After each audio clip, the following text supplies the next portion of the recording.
This is the 2024 BMW M440i xDrive in the Canadian exclusive Legacy Edition. Now in Canada, they're going to only make 300 of these, and it's the only way you can actually get a gas-powered Gran Coupe. South of the border, you can get a 430i, and in Europe, you can also get a 420i. This baby here, though, is the hot sauce, so it costs 81,750 Canadian dollars. In the US, prices start at $58,000. And the competition is, of course, the Audi S5 Sportback, the Mercedes CLS on the expensive side, and the Kia Stinger on the cheaper side. How it stacks up against them? Well, I'll tell you that this one is the most daily drivable. It makes the most power. It's probably the most reliable one, and yes, we'll talk about that later. It probably sounds the best, and it's with 100% certainty the quickest around a track.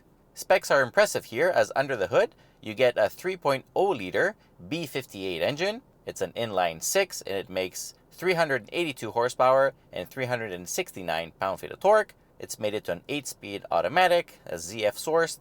It has, of course, the xDrive all-wheel drive system. It has a sport limited slip differential in the back. And with the help of launch control, 0 to 100 kilometers an hour comes in just 4.6 seconds.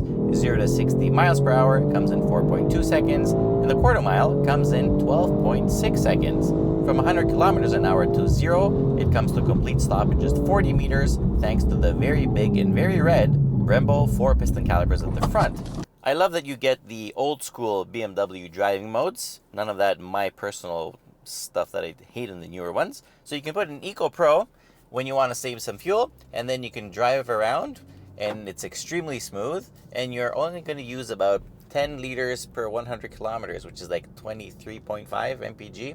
It's great on gas. It does use premium, but not a lot of it. With the badge that it has on top of those kidney grills, you would expect that handling is pretty good, maybe the ultimate driving machine. Well, despite weighing 1.9 tons, the adaptive M suspension does a fantastic job controlling the body movements. It does it just the way I like it, to be honest. The steering feels quite good. The brakes are strong. There's minimal lean in the turns, and honestly, it's quite playful. At the limit, of course, the xDrive system adds a lot of grip, so to go sideways, you really need to push hard, but it's still doable and lots of fun.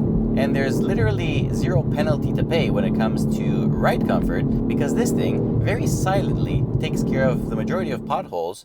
It's extremely good over bumps despite being slightly firm because it also needs to handle. Overall, I have to say that this car kind of reminds me of a Jekyll and Hyde car, because when you drive it in Eco Pro, everything is nice and easy, but then if you decide to give it some pain, honestly, in Sport and Sport Plus, holy shit does it respond. Makes all the great noises, crackles and pops. Every upshift is like prop, prop, prop, prop, prop, prop. Every downshift sounds really nice. It shifts like freaking awesome. This car is such a fun car. It's like super relaxed for daily driving and super wild for driving it a little bit harder. Like, brakes are awesome, very strong. If you want to go a bit sideways, you can attempt it. It's doable. It's still fun. It's still Beamer. The driving position is obviously textbook. I mean, it is a BMW. The cockpit is fantastic.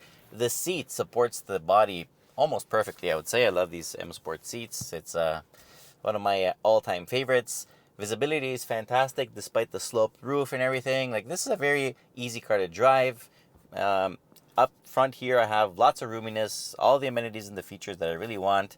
In the back, there is a little bit of a problem with footroom and legroom. It's not bad, but it's a little bit tighter than, let's say, in a 3 Series. Also, headroom isn't the best because of the sloping roof. However, the trunk becomes a lift back now, so it has a huge opening. The capacity is 470 liters, which makes it a great trunk. In terms of technology, you get all the cool assistant programs and features, great backup cameras, an excellent all-digital instrument cluster that contains all the information you'll ever need. It's very bright. You have a very bright and clear heads-up display also that's massive. The infotainment system is the latest BMW iDrive, so all the climate control buttons have moved into that as well. But overall, it's very usable, very easy to understand and to learn. Of course, it supports wireless Apple CarPlay and Android Auto. It's very responsive overall. You have both the iDrive controller here and it's a touchscreen, so you can pick and choose how you want to use it. Honestly, I have no complaints. The auto parking also works really well. And this one, as I said before, has the traditional programs which you can also customize. So very good stuff there. This is like perfect. You also get a really good Harman Kardon sound system that pumps beats pretty hard. Now the exterior isn't exactly to everyone's liking. To be honest, the front grille, I've started to warm up to it. I don't hate it as much as I did in the beginning. I kind of like how this car looks overall. I think it's a little bit fat on the back end, like the rear 3/4 view is a little bit thick, and actually prefer the gas-powered model to the i4. I like it with the exhaust and everything. Inside, the quality of the materials is fantastic. I love the color combinations. This one here has the carbon fiber trim, which I adore. The steering wheel looks great and it feels really good to hold it. It's also heated. You also, of course, have heated seats front and rear, which is very important. I mean, honestly, this interior is one of the nicest BMW interiors ever. I really can't complain about anything. Like, I'm really trying to find something to give it shit about, and I just can't. It's just really good.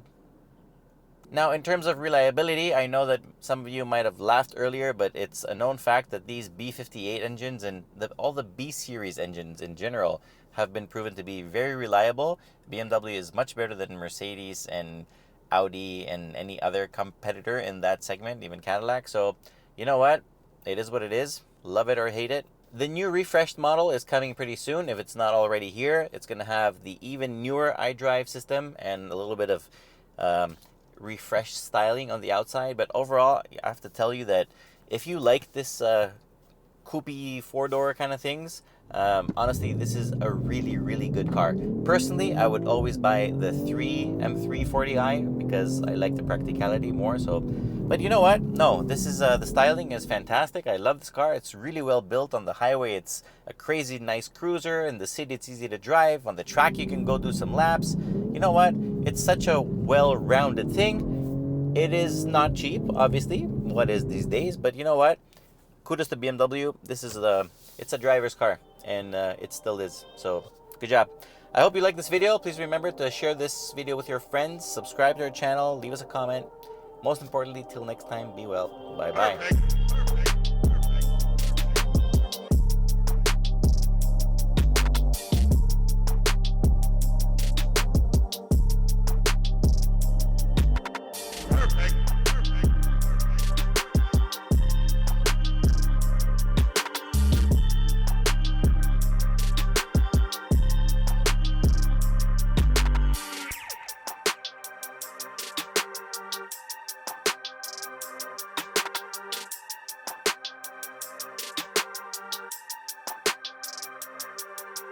Perfect.